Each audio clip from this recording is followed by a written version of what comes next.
Upstox app में आप लोग केवाईसी करते समय यहीं पे दो गलती कर देते हो जिससे आपका केवाईसी इनकम्प्लीट या इन प्रोग्रेस में चला जाता है। मैं कुछ सालों से फाइनेंस ऐप पे रिसर्च करता आ रहा हूँ ताकि हर एक प्रॉब्लम का मैं आपको बेस्ट सोल्यूशन दे सकूँ। अब मैं आपको बताता हूँ कि अपस्टॉक्स में केवाईसी करते समय क्यों हमारा केवाईसी इनकम्प्लीट या इन प्रोग्रेस में चला जाता है। इसका मेनली दो रीजन होता है, आधार कार्ड और पैन कार्ड। आपको अपना आधार कार्ड लेना है और पैन कार्ड भी लेना है। आधार कार्ड का नाम चेक करना है और पैन कार्ड का भी नाम चेक करना है। यहाँ पे आपका आधार कार्ड का नाम पैन कार्ड के नाम से मैच होना चाहिए। अगर नाम मैच नहीं हो रहा है तो आपको नाम करेक्शन करवाना होगा, क्योंकि ये मेन रीजन होता है केवाईसी इनकम्प्लीट का या फिर इन प्रोग्रेस का। अपस्टॉक्स ऐप में केवाईसी करते समय आप पैन कार्ड के पेज पे आते हो तो यहीं पे ना बहुत सारे लोग गलती कर देते हैं। गलती ये करते हैं कि पैन कार्ड का नंबर सही से लिख नहीं पाते हैं। कुछ लोग ना जीरो को ओ समझ के लिख देते हैं और ओ को जीरो समझ के लिख देते हैं और यहीं पे उनका पैन वेरिफिकेशन फेल हो जाता है, केवाईसी इनकम्प्लीट या फिर इन प्रोग्रेस में चला जाता है। तो मेनली आपको अपस्टॉक्स में केवाईसी करते समय दो बातों का ख्याल रखना है। सबसे पहले है आपका आधार कार्ड का नाम पैन कार्ड का नाम से मैच होना चाहिए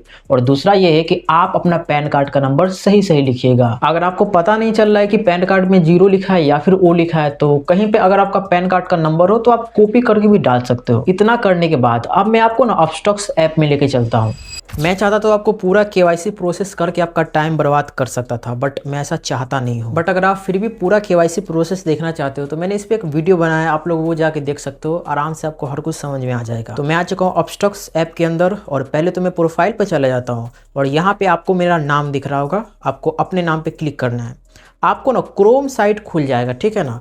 और यहाँ पे आपको दिख रहा होगा डॉक्यूमेंट्स। अगर मैं जाऊँ तो मैं यहाँ से अपना डॉक्यूमेंट्स डाउनलोड कर सकता हूँ। इसका मतलब ये है कि मेरा केवाईसी कंप्लीट हो चुका है। अगर आपका केवाईसी कंप्लीट नहीं होगा ना तो आप अपना डॉक्यूमेंट को डाउनलोड नहीं कर सकते हो। कुछ कुछ जगहों पे बैंक डिटेल्स गलत होने के कारण भी आपका केवाईसी नहीं हो पाता है, तो आप लोग बैंक डिटेल्स को भी देख लीजिएगा। स्पेशली बैंक का IFSC कोड, वहाँ पे भी जीरो को लोग ओ समझ के डाल देते हैं। जिन लोगों का केवाईसी इनकम्प्लीट या इन प्रोग्रेस में रहता है उसको सामने स्क्रीन पे नजर आ जाता है, लेकिन मेरा कंप्लीट हो चुका है इसलिए आपको यहाँ पे कुछ भी नहीं देखेगा और मैं चाहूँ तो कोई भी स्टॉक को बाई कर सकता हूँ। यही दो बड़े कारण थे जिससे आपका अपस्टॉक्स का केवाईसी इनकम्प्लीट या इन प्रोग्रेस में चला जाता होगा। अगर आपका अपस्टॉक्स का केवाईसी कंप्लीट हो जाए तो बस नीचे कमेंट में लिख देना कंप्लीट। अगर केवाईसी का फुल प्रोसेस देखना है तो डिस्क्रिप्शन में मैंने वीडियो का लिंक दे दिया है, या फिर आप यहाँ पे क्लिक करके मेरा केवाईसी का वीडियो देख सकते हो।